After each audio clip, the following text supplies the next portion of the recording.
Hi friends, आज आहे रामनवमी. अकोल्यातील ही रामनवमी. पूर्ण चौकामध्ये असे देखावे, सुंदर देखावे केलेले आहेत आणि हे अशा प्रकारच्या झालरही लावलेल्या आहेत आणि छान लाइटिंगही केलेली आहेत. DJ वाली लाइटिंग असते ती सुद्धा पूर्ण काही अंतरावर केलेली आहे.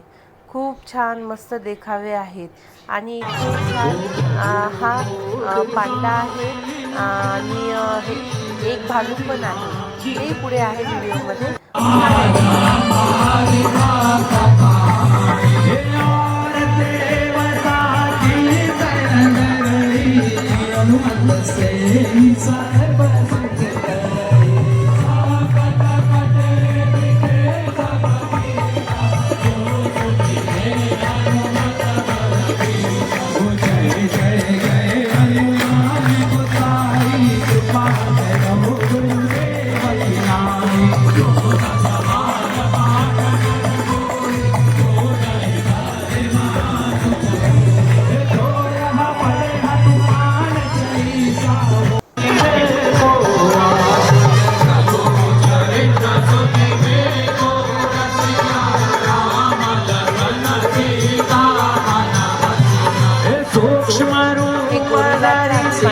छान असं कीर्तनावर असं डान्स मुलांना खूप एन्जॉय होता यांना आणि गर्दी पण झाली होती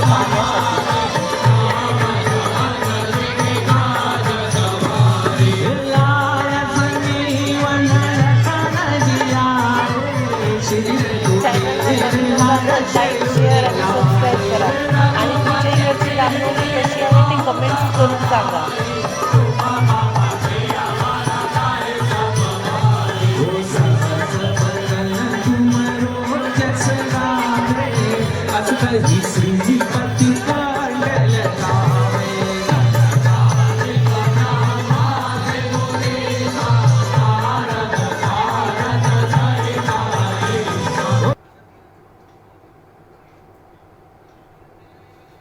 आणि पूर्ण रस्त्यानी सुद्धा असे छान झालर आणि पताका लावलेल्या होत्या. काही ठिकाणी असे स्टेज करून रामाच्या प्रतिकृती वगैरे तेही उभारल्या होत्या. तिथे सुंदर देखावे केलेले होते. राजवी आम्ही तिघही जण पाहायला गेलो होतो.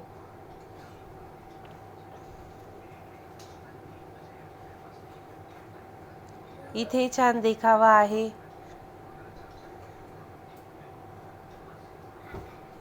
इथे पुढे पण छान मस्त टेंट वगैरे टाकून इथे रामाचा फोटो डेकोरेशन खूप छान केलेलं आहे. आणि पुढे सिटी कोतवालीच्या तिथे छान नृसिंह महाराजाचं कथा आहे. ती पण पुढे आहे, तुम्हाला पाहायला मिळेलच. ही पहा किती सुंदर लाईटी केलेली आहे.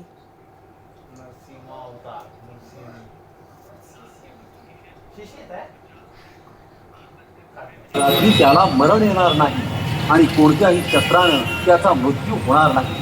सत्ता आणि अमर्याद शक्तीच्या जोरावर त्यानं आपल्या राज्यात राक्षसी विचारांचा प्रसार करून दैवी विचारांवर बंदी आणली. पूजा आणि नामस्मरण यावरही त्यानं बंदी आणली. परंतु त्याचाच पुत्र प्रल्हाद हा घोर ईश्वर भक्त होता. त्याच्या मुखातून सतत नमो नारायणाचा जप चालू असे. एकदा नारद मुनी दैत्यराज हिरण्यकश्यपूकडे आले आणि म्हणाले, नारायण नारायण. बोला मुनिवर.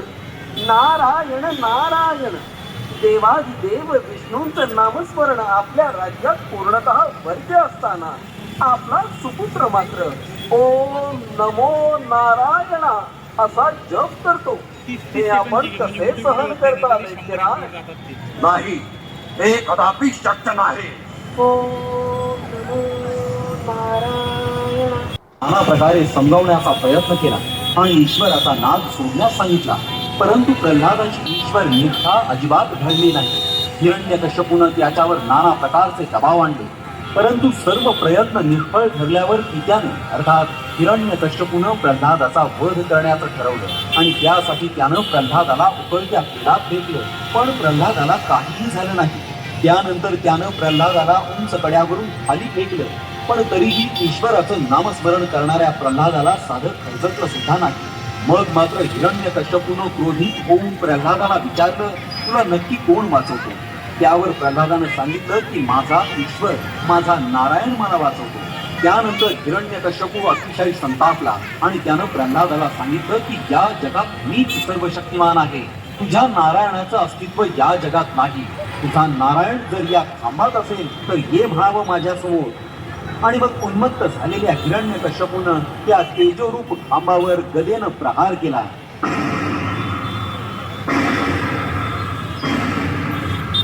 त्याच क्षणी संध्या समयी मानवाचं होतं. हनुमंतांनी हिरण्यकश्यपूला उचलून मांडीवर घेतलं आणि हाताच्या तीक्ष्ण नखानं त्या दुष्ट दैत्याचा पोट फाडून वध केला.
आम्ही राम मंदिरातही गेलो होतो, पण तिथे खूप गर्दी असल्यामुळे व्हिडिओ वगैरे काही घेता आला नाही.